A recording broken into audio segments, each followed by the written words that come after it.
This is the Surly Grognards for March 27th, 2017. This is Peter Bowman, and as always, I'm joined by my good friend and co-host, Eric Carlson. How are you doing tonight, Eric? I'm doing all right. Most excellent. So, we don't have well, we do have sort of a topic for tonight. We don't have we're not doing, the topic tonight, we may flow a bit after we get through the meat of it, is due to the fact that I finally got around to watching Rogue One this weekend. And I wanted to talk about it. Eric and I sort of chatted a bit about it offline on after I watched it on Sunday. I was distracted by killing Space Marines. You were. So you, which is totally reasonable. You were playing. So you were playing what? It's Warhammer 40K. Yeah, Warhammer 40K Eternal Crusade, which went free to play last weekend, and I've been playing the fuck out of it because it lets me be an orc and hit Space Marines with the chainsaw, which just feels so right. Awesome. I think we'll probably talk a bit about that since you've been playing it. Sure. I have not, but I want to get into Rogue One first because I have thoughts and opinions, and so let's start off with. So I watched Rogue One, as I said, and a lot of people I know a bunch of my people I know who've seen it really liked it. And I had a few friends of mine who were more critical of it, but they're my group of friends who tend to be very critical about most movies. So I was assuming that okay, they're being a little bit more overly critical than I was expecting. Now this is, and then I would probably be with this movie. Now this is said as the fact that I generally am very critical about movies, as Eric knows. Yes. I think I went into Rogue One with expectations a little bit too high because I enjoyed it. Let me just start off by saying I enjoyed it. I did not regret spending the time watching it. It was a 2-hour experience that was not, or maybe slightly more than 2 hours. I think it's like 2 hours and 10 or something like that. It's around about 2 hours though. And it was not, I had fun for the most part. But I had serious issues with it, and it did not live up to for me at least, it didn't live up to what some of the people I know who've seen it felt about it. And I'm going to get out of the way my biggest complaint about the movie right up off the front, because it is I think an actual legitimate real problem that Rogue One has as a movie, which is, oh God, the characters.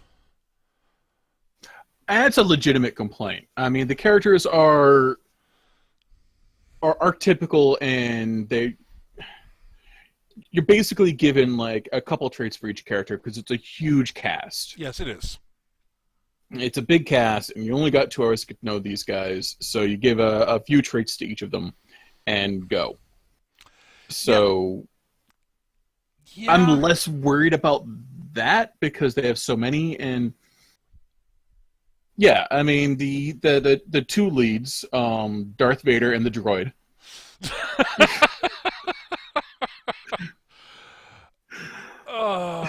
Vader doesn't. I can't even count Vader in that because he gets so little screen time. But all his screen time is fucking amazing. He's badass, but that's about it. He doesn't have any character stuff on screen. Do not choke on your aspirations. That's all I gotta say. He had a good one-liner. Okay. He had a great one-liner. That was Darth Vader telling a joke. That was awesome. It was fun, but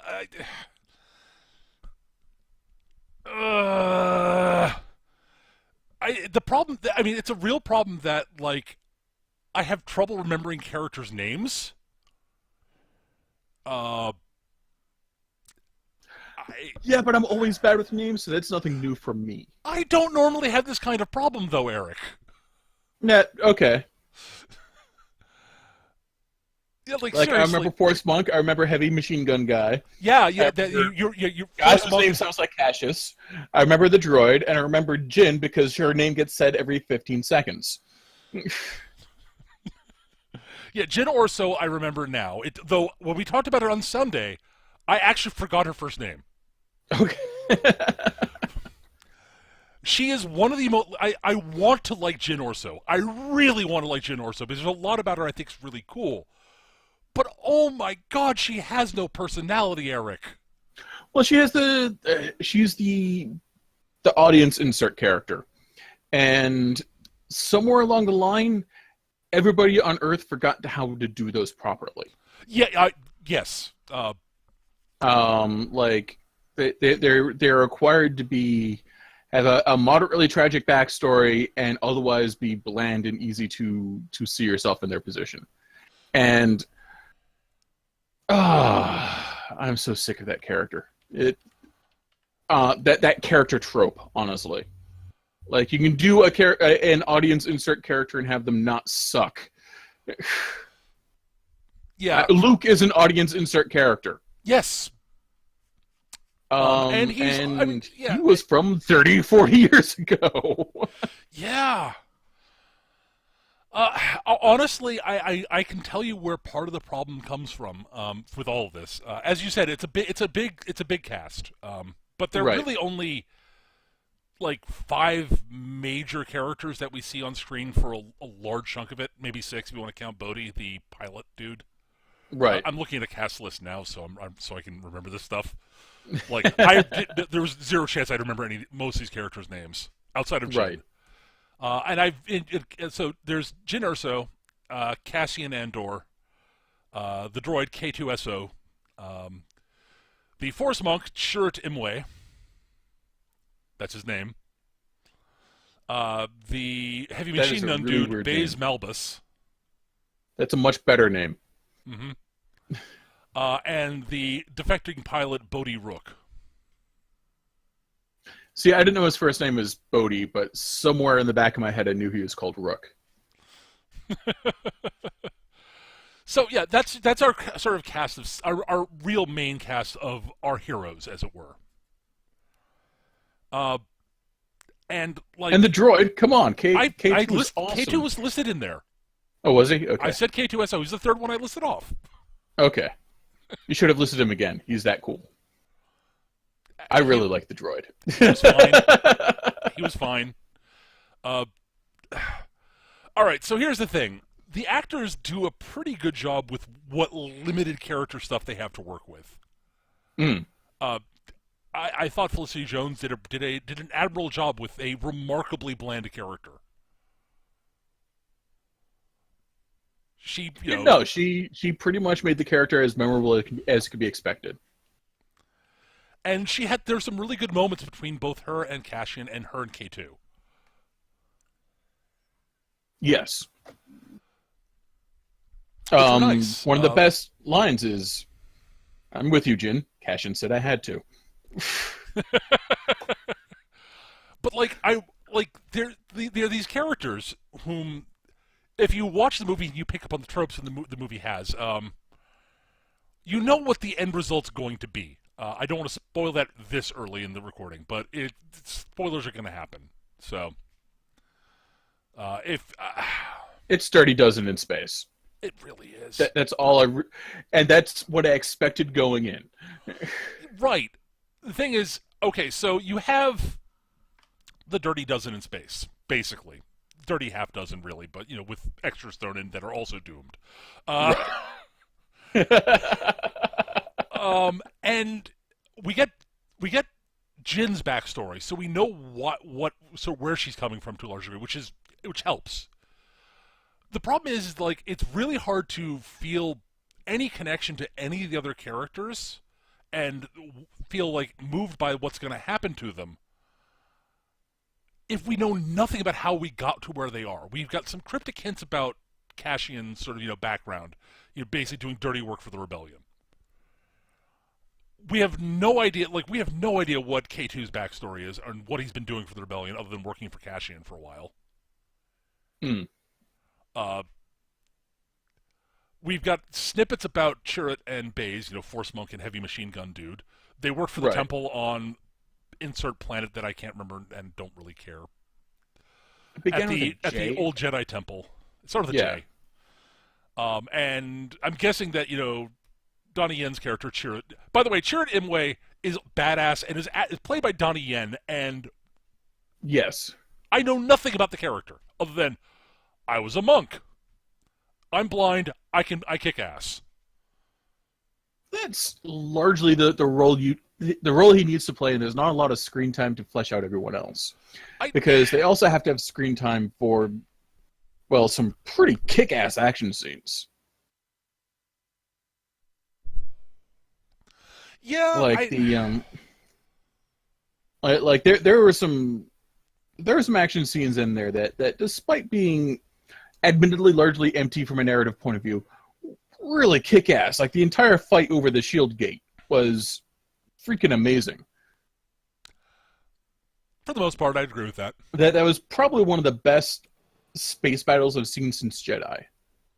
It was pretty good. It was good. It was a good space battle. It had a couple bits into that I was a little, I found a little squirrely, but Dude, they cut the Star Destroyer in half with another Star Destroyer. That's awesome. That was one of the bits I found really squirrely.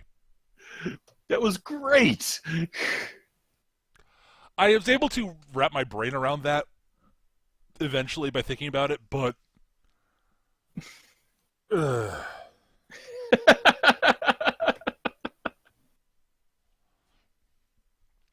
that the like I was having a little trouble. Like, okay, so they disabled one Star Destroyer. Okay, fine. It was powered down, and then they sent a hammerhead thing frigate. I don't know what class of ship it was. I don't fucking care. I think it was literally a hammerhead. Well, that I remember that bit.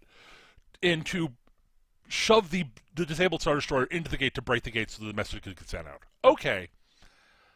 So if the Star Destroyer the Star Destroyer has literally no power and is just sitting there, dead in space, and so therefore a smaller ship can move it. Fine. The driving into another Star Destroyer, cutting another Star Destroyer in half is so gratuitous and dumb that it really bothered me. It threw that bit basically pulled me out. Just no. I had a lot of fun with that. I thought that was great.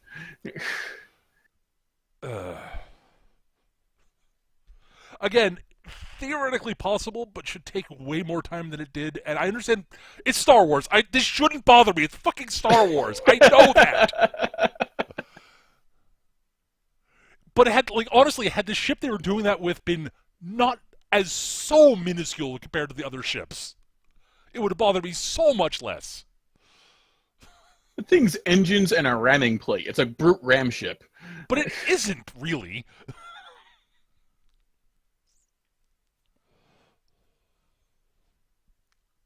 At any rate, I don't know. I very much got the impression it was a brute ram ship. I haven't bothered to look it up because I didn't need it to. Why would the rebellion use anything like a brute ram ship, Eric? That makes no goddamn sense. Because they're the rebellion and they were lying around like, well, we need a ship. We'll get this one, I guess. Why would anyone build that in the Star Wars universe? Because it's awesome. No, no. Why would people fight with laser swords? Because they've got psychic powers allow them to do it and deflect laser bolts back.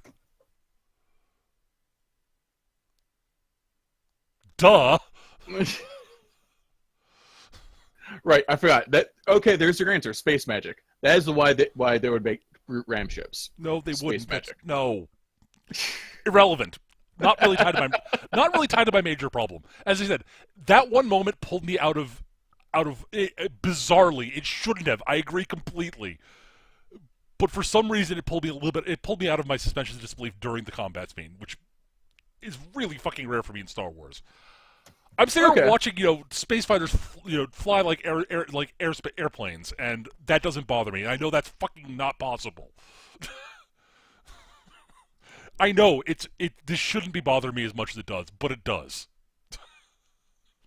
I don't know why. And I know why, because again, there's a lot of this movie, okay. This movie is structured like the Dirty Dozen, as you said, and right. It's primarily a film about a group of sort of unimportant people doing with sort of gray to dark pasts or tragic pasts or what have you. Right. Being big damn heroes, knowing that they're probably not going to get out of this alive. That's great, but the problem is that that narrative structure really requires more character stuff than the movie gave us. They did not spend nearly enough time on the characters, and they could. There are things they could have. There are places they could have economized to give us more character time on the. And we didn't need it for every character in the movie. We needed it for Jin. We needed it for Cassian. We needed it for K2. We needed it for Chirrut. We needed it for Baze, and maybe Bodhi Rook. Maybe. But like Sure. Baze Malbus, like seriously, heavy machine gun dude, as you put it. Right.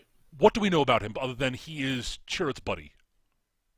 It's Jared's buddy. He's fairly laid back and completely no nonsense once the shit starts to fly. Why? Because why is any of that? Because he was in a monastery. Was he? He clearly used to be a soldier, probably has some sort of dark past, and went to a monastery to get his shit on straight. So now he hangs out with a blind monk and has a heavy machine gun, because why would you give up having a heavy machine gun? Okay, that's great, Eric. That's not in the movie. We know none of that. Fair enough. It is a fair amount that you could infer, which is exactly what I did. I inferred all of that from watching the movie. But that it's not there though. We needed a little. We needed a nugget of that there. We needed a nugget about Donnie Yen's character. We didn't get. We needed a little bit more about Cassian. We needed a little bit. We didn't need much more about Jin. We just needed her dialogue to be a little bit snappier, in my opinion. Yeah, she needed the dialogue could have made do with another pass. I will certainly agree with that. I think a lot of these issues that you have would have been cleared up with another pass with the dialogue. Probably. And just they need. Again, there's certain things I think they. There are certain things that I loved all the cutaways to the Imperial side of things too. That actually worked really well. Yes. The director, I can't remember his name. I used to know his name. It's been a few months since I've seen it myself. Oh God, as administrator or director, what's his name? It's his title is definitely director. I can't find him in the list, which is weird. He should be here.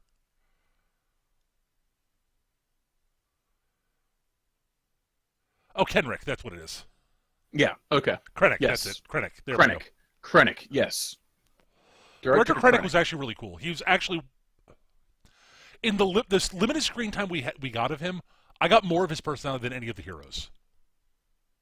Yes, I actually feel bad for Director Krennic. Like, he's an evil dog fucker, but Jesus Christ, the man works so hard on his fucking baby project, and Grand Moff Tarkin comes in and takes all the credit. So what does he do? He goes higher up the chain to make sure he gets the credit he deserves. And Darth Vader basically bitch slaps him across Mustafar. Yep. No, but like you don't go to a Sith Lord whining about procedure. But that little bit of you seeing Tarkin take his project away from him, and then seeing him basically trying to go up the chain, so say, look, this is my project, right? And then get bitch slapped. That gives us more about his character than any of the heroes, and that's a problem. Not necessarily. I think having a well-developed and interesting character or villain is sometimes more important than a hero, because you're automatically on the hero's side. But having a sympathetic villain, that's hard to do, especially a villain that you feel sympathy for, but you still hate. Sure, and I agree with that for the most part, except when you're doing a movie where you have to give a damn about the fact that heroes are going on a suicide mission.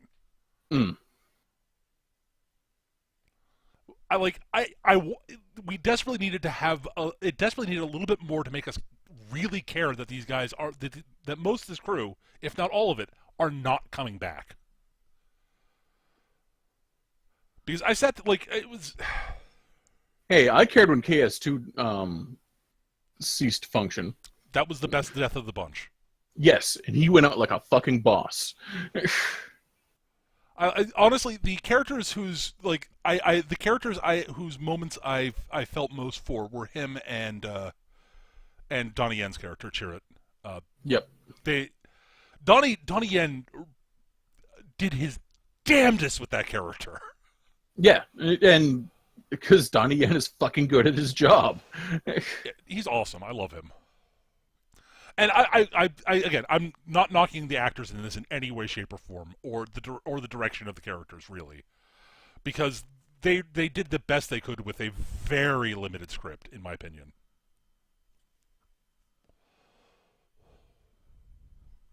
That said, and I'll agree with you. Like the characters are bare bones and little more than sketches.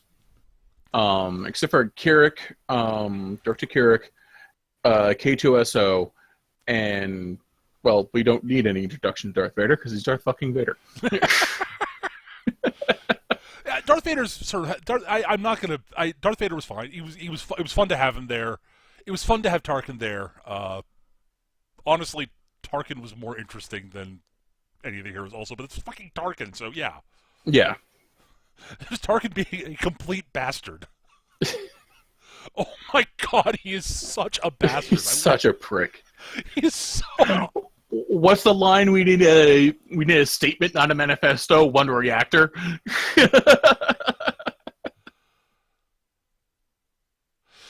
Gav in the chat mentions K2 is just as two-dimensional. He just happens to have the best lines. I'd agree with that, actually. Completely. Okay. I mean, no one's got a lot of nuance except for maybe Kirik in this. Krennic has nuance. Yes. Yeah, and you're right, Eric. Krennic desperately needs nuance. Yes. The movie would not work at all if Krennic didn't have any nuance to him, in my opinion. I agree. Like his interactions with Jin's dad, Galen Erso. Like, again, the guy Ben Mendelsohn, who's played Krennic, was great, and it's Matt Mikkelsen played Galen Erso. I mean, come on. Yeah.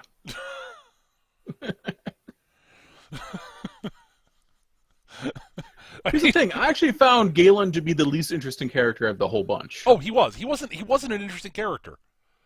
But again, Mads Mikkelsen acted his fucking ass off to make you give a... Yeah, everyone worked really hard in that. And except for maybe the writer, who's clearly more interested in showing all sorts of cool shit on screen. Yeah. And there was plenty of cool shit on screen. And there was tons of cool shit on screen. The basic story is really good. Yes. Including a lot of great, just like, no one goes out like a bitch. Like, not even the director does. No. Everyone goes out like a big damn hero. So... Yeah, I know it was good. There's a lot about this movie I really liked. It's just I kept going. Oh God, what? Give me some character time, please. And I know what the fault of this is, and it's modern movie pacing is the problem. This is a movie that needed a directorial sense from the 70s, not from the non-modern directorial sense, in my opinion. It needed to be a slower paced movie than it was. I would say probably mid-'80s. I agree it could do with a slower pace, but mid-'80s as opposed to 70s. Because there are some great movies in the 70s, but I think that would have been pushing things too far. Mid-'80s probably is where we want. I don't know. I admit I'm more fond of the movies from the 70s than you are. I'll admit that. Okay. And it is still a Star Wars movie, which means it's fundamentally a sci-fi spectacle. Yeah, absolutely. Oh, the thing is, it is both a Star Wars movie and not a Star Wars movie simultaneously. Yes. It's not afraid to, like, it shows the dark side of the rebellion, like. Oh God. Yes, the rebellion is in fact a bunch of fucking terrorists at times. Parts of the rebellion are, yeah, absolutely. Yeah.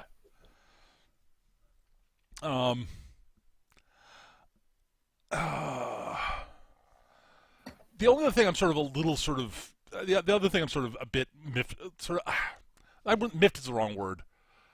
I thought they kind of wasted Forrest Whitaker to a degree. Yes, and I found this out later. Honestly, there is apparently a lot more stuff with him in it. It just got cut for time. Because Saul Guerra is a character that I thought was conceptually interesting, and I would have loved to have more about him. I understand why it wasn't in there, because of all the things I'm complaining about, time being cut from the main characters. Yes. So putting more about Saul Guerra would have would have been like, okay, why are we putting more in here and not on Jin and Cassian and Right. Jin and Cassian like alone? Cassian needed more, and Cassian needed just a little bit more stuff for him because he's exactly the sort of character that really needs you need like to care about him, like the fact that he's care about his end.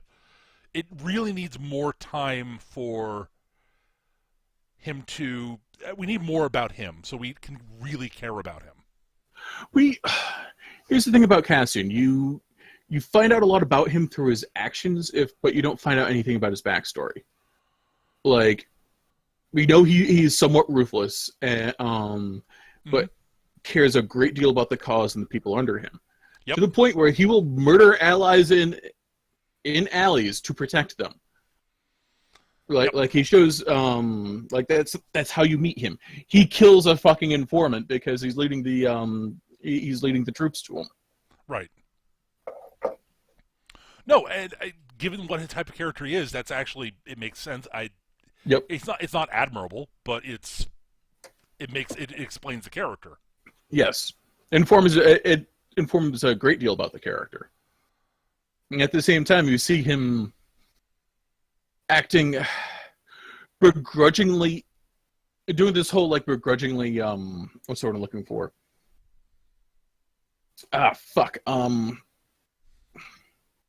He's being all tsundere to the rest of the crew. Right. He doesn't want to get emotionally attached because right, but he can't help doing so. Right. Well, because he really feels like, in general, in his line of work, he can't afford to become emotionally attached. Yes, and all of this is informed by his actions throughout the entire, and the actor working his ass off. Like, you learn a lot about him without having someone sit down and explain it to you. To a degree, yeah. And I just wish we had a little bit more about his background, that's all. Okay. And I think that would have really helped. But again, the problem is it didn't feel so much like it really felt like sort of a somewhat generic action movie at times, and that was unfortunate. I understand what you're saying, but this is, and yeah, there could be more exposition about the characters, but it does a good job of explaining them, of showing the characters and their personalities as opposed to telling. Sort of. But again, I like the one character I really felt like needed more to be shown or told is actually Rook, the pilot. Oh God, if they want to pretend he's at all important, then yes. Yes, because okay, we know he's a little panicky and he has a tendency to be nervous and he doesn't like being on the front lines. And he's a defector. That's all we know about him. That's all we really get about his personality. Mm-hmm. We don't know why he's defecting. We don't know. Yeah, we have no information about why he's defecting. Like, is it something with his family? Did he just get like boned for in his job? Did he get passed over for promotion? He's being a little bitch. None of this we know. Right. And all of them are perfectly valid reasons. Like, I don't want to have to fight on the front line. That's not what I signed up for. They want to put me on the front line. I'm defecting. I got passed over promotion. I'm being a little bitch and defecting. They made me kill a bunch of innocent people. That really rubs me the wrong way. I'm defecting. I mean, all of these are perfectly valid and fit with what we know about the character's personality. Right. We're told that we're told that his defection is because Galen basically told him to deliver the information about deliver the message to Saw Gerrera. Right, but we're not told anything about why he would think that's a good idea. Why would he listen to him? Why would he not turn Galen in? Why it's right. Yeah. And again, as I said, and that's where I completely agree with you. Like, the fucking Rook really needed like 2 lines to say, "I'm defecting because I really did not like the uniform," or something. Right. And again, like I'd like to. I think having more information about Chirrut and Baze's motivations for coming along at any point. Mm. I mean, yes, it saved their lives. at first because they Yes. would have just been blown up with the with everything else if they didn't. So yeah, and like even just like a little bit of like sort of saying something along the lines, he feels that that we need to stick with these two because we need to help them, but we don't even get that. It just they happen to follow along. Not necessarily. I distinctly remember when they're right before they decide to join,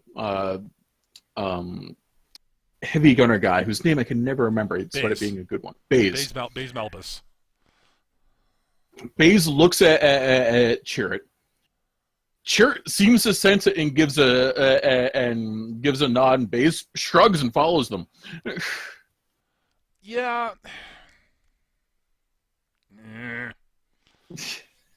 I. It's just because Baze clearly Baze is there because of Chirrut. That's the only reason he's question, there. No question. Like that's his droog. I'm going where my droog goes. Right, and if we'd had, I would have. Again, this is one of those things that we needed more interaction, like on-screen interaction between those two. Right. To fully develop the fact, like to fully show their, because it's like yeah, we can infer that there's a long history between these two, but there's nothing that says that in like overtly, and that you need to do that a little bit. Because again, Baze he's cool and he's a cool character to watch, and the guy who played him, Wen Jiang, did a good job, but like I have to know more about this person to give a flying fuck about his heroic sacrifice. Okay. Like I'm not saying you're wrong. I'm not saying you're wrong at all. But this is clearly a movie where they cared much more about showing than telling. That extends to the characters. Yes, but they need to show more then. Because, again, it's a movie about... And yes, I would have loved to see more stuff between Baze and Chirrut. I think that would have been great. I would have liked to see them being bros, just hanging out on the base, or, like, helping each other out, that kind of deal. I mean, this whole thing would have solved by having a 5-minute scene of downtime for the team. Like just like them sitting around at dinner talking. Yes. For like 5 minutes. I agree. Okay, I thought this is going back to my love of some certain 70s films, but the scene in Jaws when Quint, Brody, and I forgot the other guy's name. Richard Dreyfuss's character's name, the scientist. Right. They're on the boat, just sitting there talking.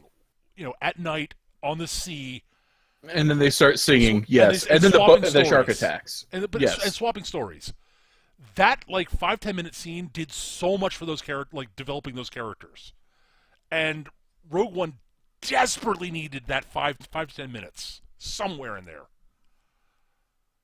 with the group really showing not telling, but showing their the bonds forming. Mm.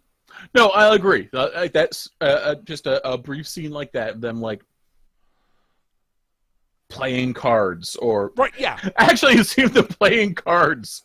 Only Chirrut and Baze are sitting there playing one hand. Something like that. That'd been great. Because that would have been great. Or even Chirrut not playing and giving Baze advice occasionally. Yeah. No, I really like the idea of them playing one hand. They'll sort of lean over and whisper to one another, and and Chirrut does all the face stuff, and Baze tells him yeah, he's got 5 there, and he's got and what do I have in my hand? I thought you were supposed to trust in the Force. Just tell me what I have in my hand, Baze. Something along those lines, but that would have. Oh my god, that would help so much. I mean, that's the sort of thing. It's it's not big things that the movie's missing. It's these little things that it's missing, which would have helped immensely. Other than that, as I said, I had a lot of fun. I'm nitpicking, right? I'm just sort of complaining about it, and part of that is just because there was those little missing things made the movie feel kind of flat, which I desperately it shouldn't have felt flat because it was freaking cool in a lot of ways. Yeah. There's a lot of really, really good action. Like the choreography for the action scenes was great. Oh, absolutely. Like, I cannot get over the Darth Vader boarding action. Oh God, that Like was that that was was. We are told Darth Vader's a badass. We see Darth Vader being a badass in the original trilogy, and we see Jedi being all scary in the prequels. And yes, they exist. We have to deal with that. yeah, and but never do. And suddenly Darth Vader looks kind of like a chump. With that one scene in the corridor, Darth Vader boarding the Darth Vader alone in the boarding action and gets an entire squad firing down an enclosed corridor at him and just murdering them. Reinforces just how scary he is. yeah, no, it was great. I thought that was a really good scene. It was effective, and it conveyed exactly like yes, Vader is badassery incarnate. I mean, yes. And that's fine. And as I usually complain about the Force users being a little bit too over the top in Star Wars. That is Vader. That is like right at the peak where I'm willing to put up with it.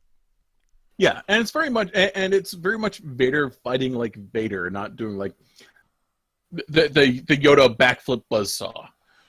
Right. No, it was and he's just like, nope, economy of motion. I'm going to stick this guy to the ceiling till I walk by and cut him in half. Disarming guys and like. It was really well done. I liked it. Yeah, that was a good bit. And as I said, the action scenes I enjoyed. And as I said, the core story is a very good one.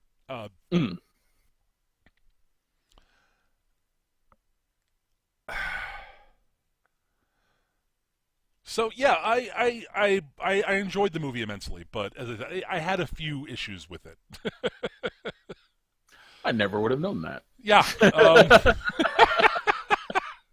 It's fun. It's worth watching in my opinion. I will say I definitively enjoyed Force Awakens more, despite that I think it is in some ways a more flawed movie.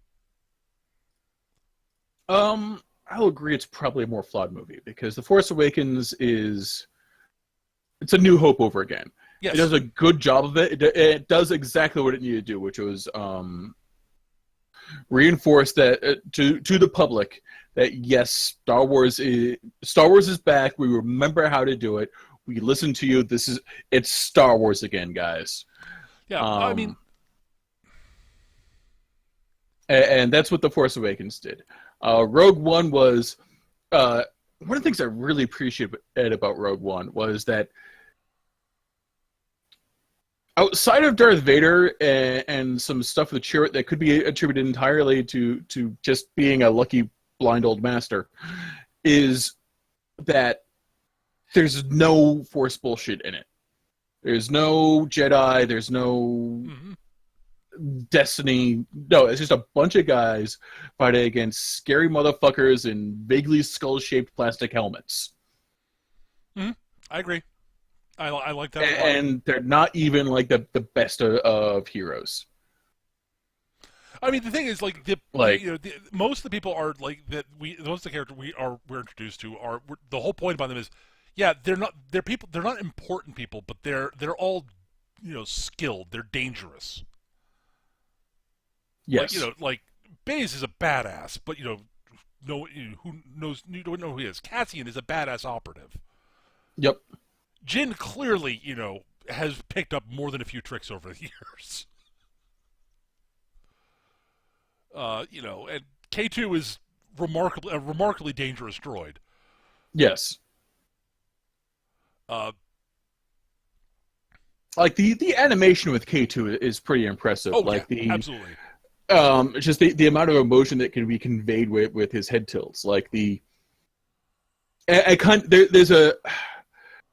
the manner in which he's animated when he's downloading the stuff from the other K2 unit. It's just sort of like the sort of like sad determination. It's like, yes, I have you in headlock, and yes, I am scooping out your brains, but I'm sorry. Like that's sort of like, yeah, this could be me, but it's not, and we have a job to do, kind of thing. Yeah. So, yeah, I'm impressed with what they managed to do with K2's It's just the movement on K2 and the amount of emotion they're able to ram through with plastic with CG plastic face. Yeah. But no, I will say, I think talking about sort of in a weird way comparing Rogue One and Force Awakens. It's really interesting how where their big sort of stark strengths are relative to each other. Because Rogue One or Force Awakens is much better characters. There's no question there. No, it's a phenomenal character movie. The characters are great. That's the best. Yeah, that is easily the best part of Force Awakens. Like not even fucking close. Like Kylo, Finn, Rey. They're all great characters. Finn, Rey, and BB. Just fucking. Finn's probably my favorite Star Wars character that does not wear black armor and carry a lightsaber. And the stuff they did with Han and Leia and Chewie was phenomenal. And again, as we both agree that Kylo has a lot of potential to be a really cool villain. Yes. And that the movie was sort of setting up that potential, so that's why I'm okay with it wasn't fully developed.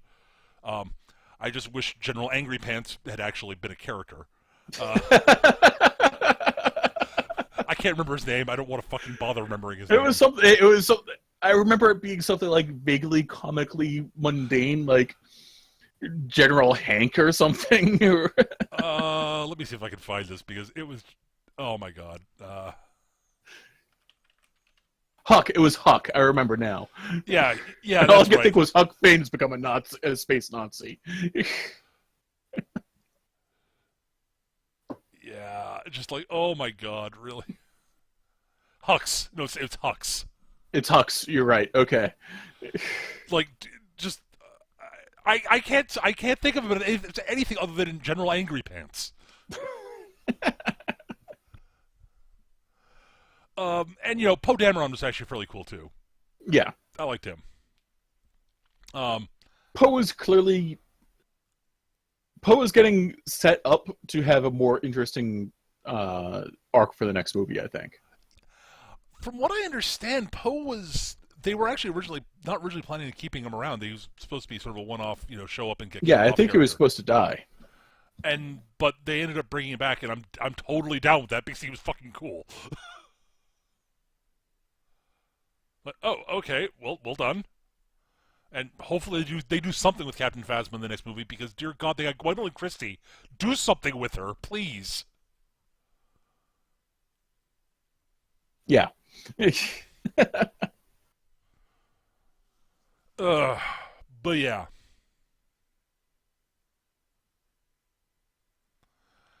At any rate, so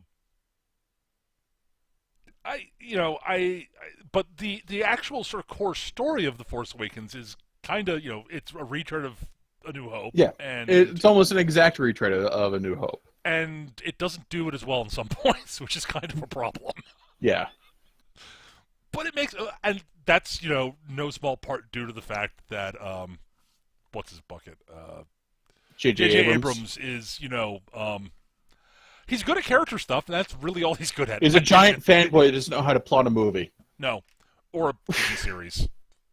Yeah, I got a lot of problems with J.J. Abrams. He knows how to do characters, though. I will give him that. Yes, he knows how to do characters. He knows how to do characters, but that's all he knows how to do. That's an important thing. That's a very important thing. It's just, he could use maybe, like, a fucking night seminar on the other shit. God. Like, I really don't like J.J. Abrams. Like, the best part of New Trek was when he was no longer involved with Star Trek Beyond. Yeah, I believe you. All I've seen, the only Star Trek of the new Star Trek movies I've seen was the first one, and did not like it. It wasn't particularly good because the plot was dumb. Yeah. And it was poorly placed, and oh my god, the fucking goddamn lens flare. How does anyone operate on a Starfleet ship with that kind of lens flare? If it wasn't for the lens flare, his director, like the way he shoots stuff would be actually kind of cool for a lot of stuff. Sure. But just cut back, and you can see that in Force Awakens. Yeah. That's because he basically got. I'm certain someone like came up and was like, dude, fucking drop the lens flare. This is Star Wars, not your like friggin' bullshit. And like, but like even like some of the way things are shot were shot in the first season of Lost. Mm. Like some of that's just gorgeous. And Oh, absolutely. as much as I complain, I don't like Lost as a whole. That first season was fucking great. Oh, the first season was great, but then JJ had to fucking figure out what the fuck he was setting up with all this mystery bullshit, and he doesn't know how to do that. No, nobody involved in that show did. It's like, hey, guys. Benedict Cumberbatch is in the new Star Trek, but he's not Khan. He's Khan. No, he's not. Honest, he's Khan. Really, he's not Khan. He's Khan. Watch the movie and find out. He's fucking Khan. I got you guys. It was Khan. Yeah, we called it like a year and a half ago. Yes, we all knew this was going to be this was basically this is a retread of Wrath of Khan. We knew that. Stop pretend. Why did you pretend otherwise? Because then everyone would have complained and wouldn't have seen it. Fuck! Ah! Still haven't seen it though. I have to watch it. I know, Eric, you want me to watch it. It might be the worst Star Trek movie. And yes, I'm including 5 in that. Oh God! Now I kind of have to watch it so we can talk about that. Because 5 is really, really fucking bad. 5 is really fucking bad. The design work in here's the thing. JJ's strengths, it's an excellent showcase of JJ's strengths, but a better one of his weaknesses. Oh my God. Like, the design works great. The guy knows how to block a shot, but damn it, Eric! Jesus Christ, dude. I might have to watch Into Darkness and then rewatch Star Trek V so we can actually debate this. I hate you. My level of hatred for you right now is just, oh my God, fuck you, Eric. God fucking damn it! I think I might have to do that. And then you have to watch Man of Steel. No. God damn it! No.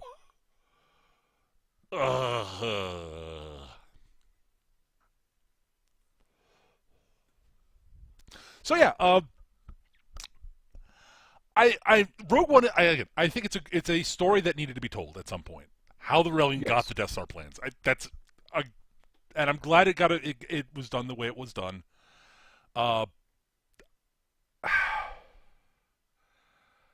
I said, I wish there were some parts of it that were. I wish it was executed better. Basically,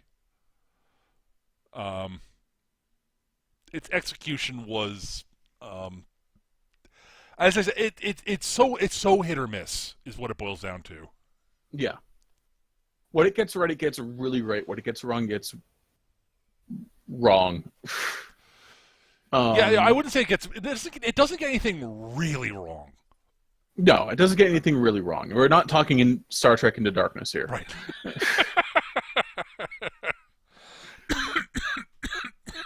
Oh my God. But I'm glad I watched it. I really am. I'm happy I actually got around to, I was going to watch it at some point. I mean, what are the odds I'm not going to watch a Star Wars movie? Yeah, fair enough. I've seen the Christmas special, okay? I mean, oh, for fuck's sake. Wookiee Grandpa is the best character in all of Star Wars. Lies. Lies. Oh my God. But yeah, freaking God. Stupid Christmas special. One other thing I do want to touch on. So yeah, I would say Rogue One was definitely watchable. I think it was overall a better movie than any one of the prequels individually. Was definitely better than. Definitely. Oh, absolutely. I can't argue that. I think the prequels had some parts of them that might have actually been more interesting. Like the entire, the whole Obi-Wan on what's the stupid planet? Naboo?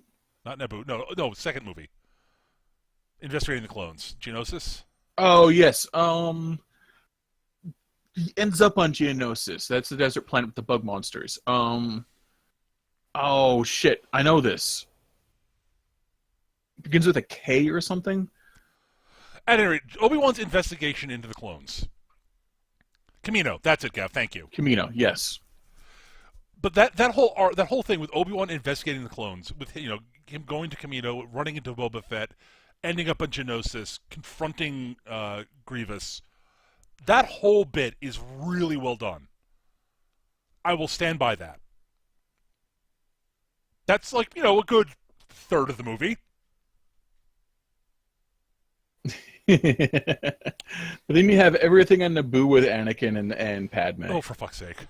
Which is so profoundly cringeworthy on both sides. Oh, for fuck's sake.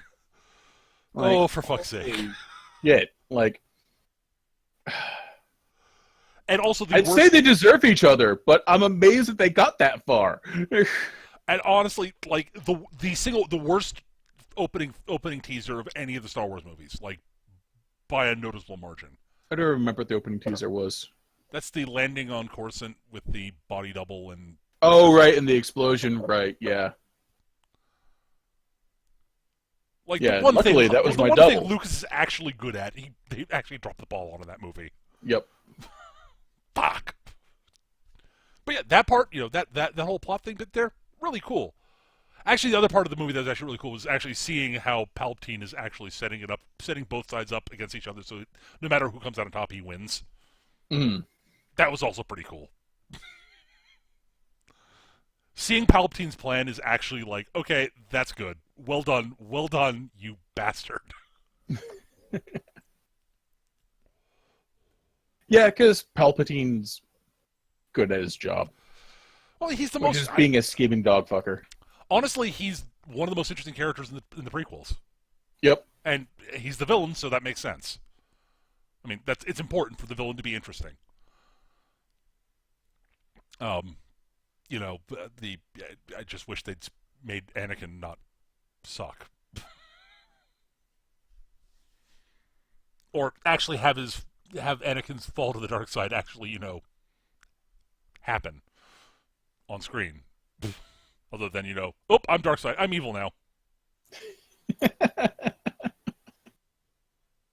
Anakin, turn to the dark side. I don't wanna. Turn to the dark side. I'm gonna report you. Turn to the dark side. No, we have cookies. I guess. Now go murder a bunch of children. Will there be cookies when you get back? Okay. Yeah, I mean, and they did, and of course, Ewan McGregor did a great job with Obi-Wan. Yeah. But, because Ewan McGregor's the best part about those movies. Like, he worked like a dog fucker to make it to make that character work, and yeah. And he had a lot of stuff to hang his performance off of because of the original trilogy and Obi-Wan's existence in those. Like, honestly, had Obi-Wan been a new character, a brand new character, and the original trilogy hadn't existed, I don't think he would have had as much to hang his character on in that. Mm. Yeah, because like I said, he's working his ass off to get that shit to make the character work, and he had a template to work from. Yep. Which is something no one else really did, nope. Admittedly. Other than, like you should... Yeah. But yeah, there are elements of the prequels that are actually good. They're bad movies, no question about that. But I don't think they're quite as bad as a lot of people make them out to be. But they're pretty bad. They're pretty bad. I'm not denying that. They're not the worst thing to ever happen to Star Wars. They're not the Yuzong Vong or the Christmas special. Oh, there are a lot of bad Star Wars books. Oh, there are a lot of bad stuff. Fucking Sun Crusher. Fuck that. Oh, the Jedi Academy trilogy is like just mind-bogglingly just bad. It's not surprising once you realize how bad an author Kevin J. Anderson is. I'll give this. He can crank out prose, technically, at a prodigious rate. I'm going to drop a moon on Chewbacca. That wasn't his fault. I'm gonna. He was associated with it in that he wrote Chewbacca at some point. Therefore, it is his fault. I won't go that far.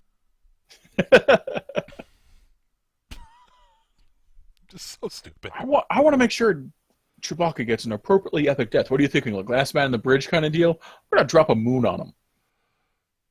What? What? Like, seriously, like, giving Chewbacca a Last Man on the Bridge moment would be fucking awesome. Yeah. Yeah, Tachi in the chat brings up, if you want to see bad Kevin Anderson, Dune called. Oh, Jesus Christ. Ugh. Thankfully, I've not read those, but everything I've read about them indicates it's like, okay, well, I've read other Kevin J. Anderson stuff, and it's Dune. It's Dune based on late stuff that Herbert wrote that never saw print, and I've read the later books that Herbert wrote, and oh god, they're bad. And Herbert's a good writer. Yeah. Yeah. Or was a good writer, technically speaking. Not done fucking his corpse. Oh my god.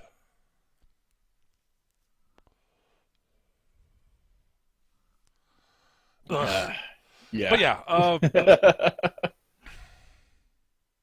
so yeah, Rogue One, I'll give it a qualified thumbs up. It's worth watching, but I enjoyed it. I enjoyed the characters more than you did, but yeah, no, the characters are definitely the weak part of the movie. Yeah. With the exception of Director Krennic and Darth Vader, because you could literally have Darth Vader just sitting there breathing while looking at his phone, and I would be riveted.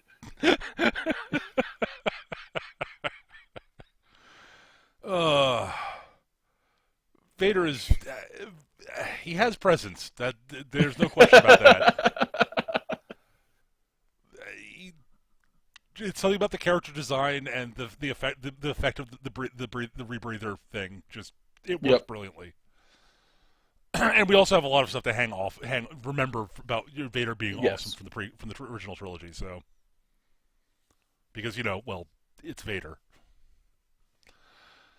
All right. Let's see. Anything else Star Warsy related before we wrap things up for tonight?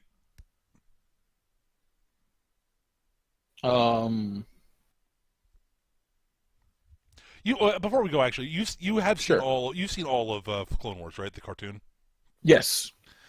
I've not seen all of it, but from what I understand, it does a pretty good job at sort of fleshing out Anakin's sort of fall to a degree. Is that? Well, it does a great job of Anakin fleshing out Anakin's fall, because you get to see him be a hero, and you get to see him be ruthless, often in the same episode, often at the same time, and doing like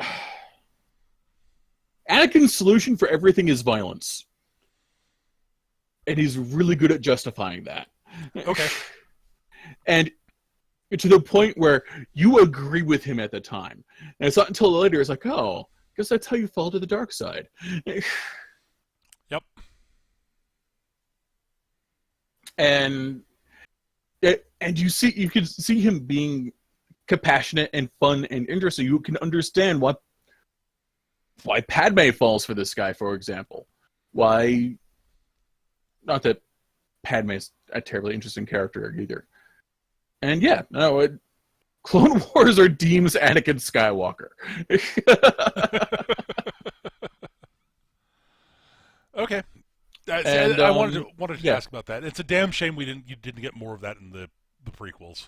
Yeah. And Ahsoka Tano starts out as irritating as all fuck. Ends up being one of the best characters in Star Wars. I mean, she's no Finn or Vader, but she's pretty damn cool. All right. And seeing her grow and evolve is good.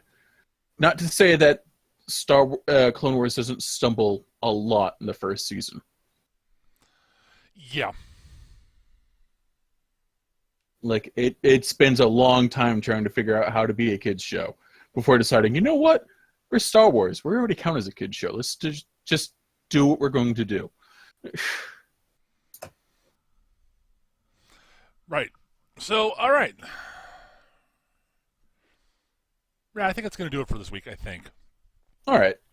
unless you got something else you particularly want to touch on before we go.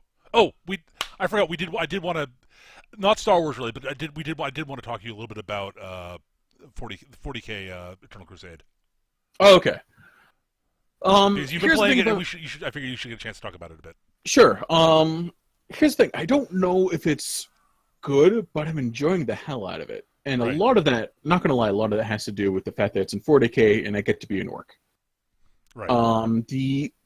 It plays as sort of this weird hybrid between the Space Marine game or Gears of War and Planet Side, with sort of a lobby matchmaking thing more akin to Call of Duty. It's a weird hybridization of those things. Okay.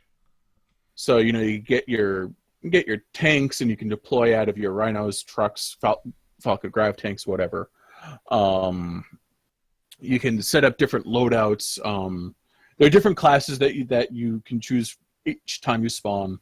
You can customize the loadouts with in-game requisition that you earn just by playing the game.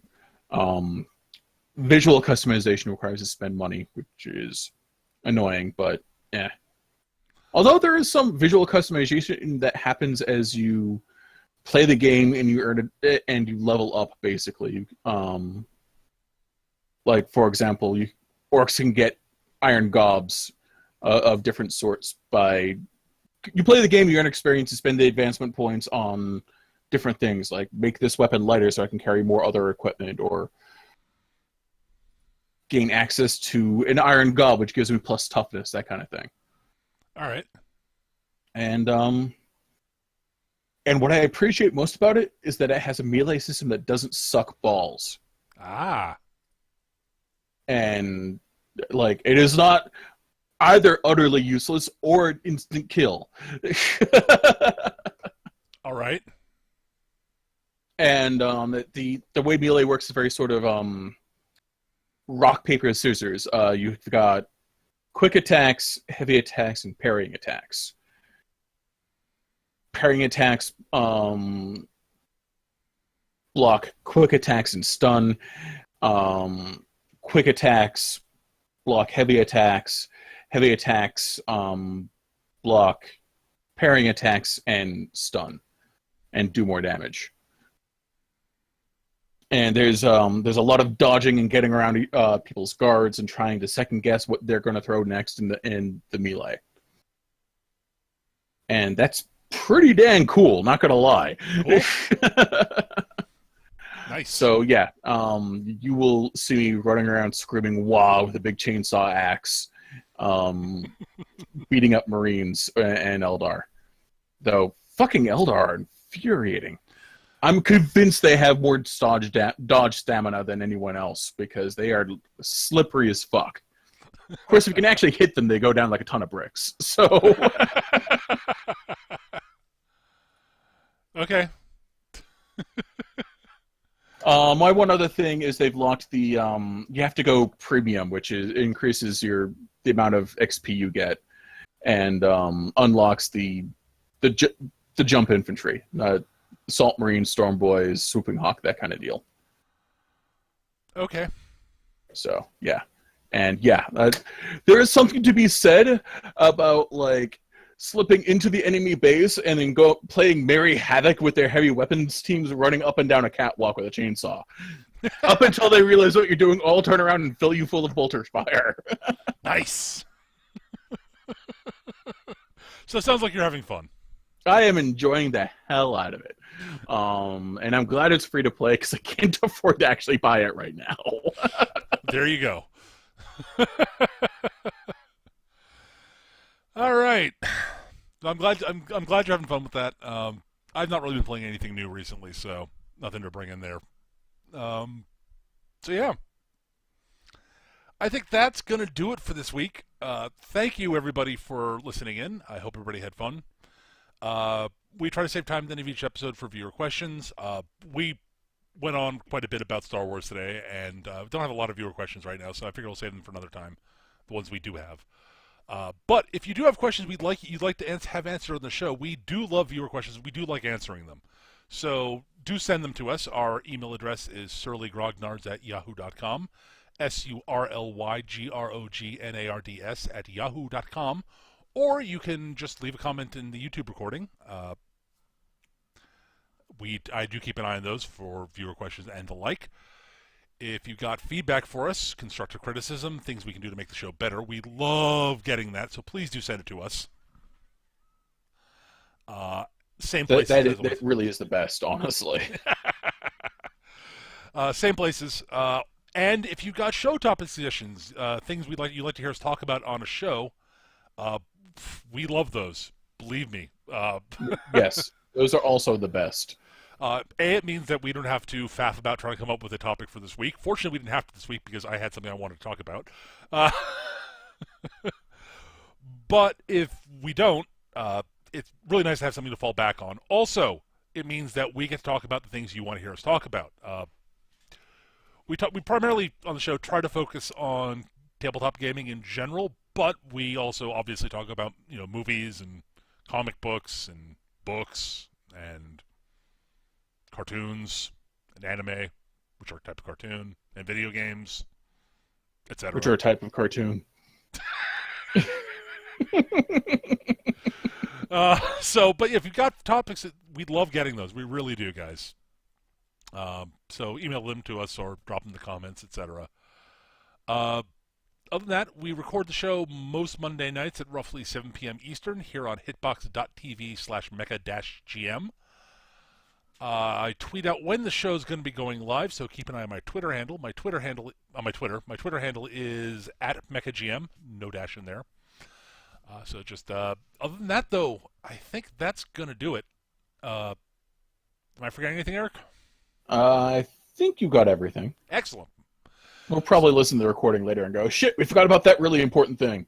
Oh, well, all right then. Anyways, that's going to do it for this week, guys. Thank you so much for joining us, and we'll see you guys next time. Take care. Have a wonderful rest of your week, everybody. Bye. Bye, humans.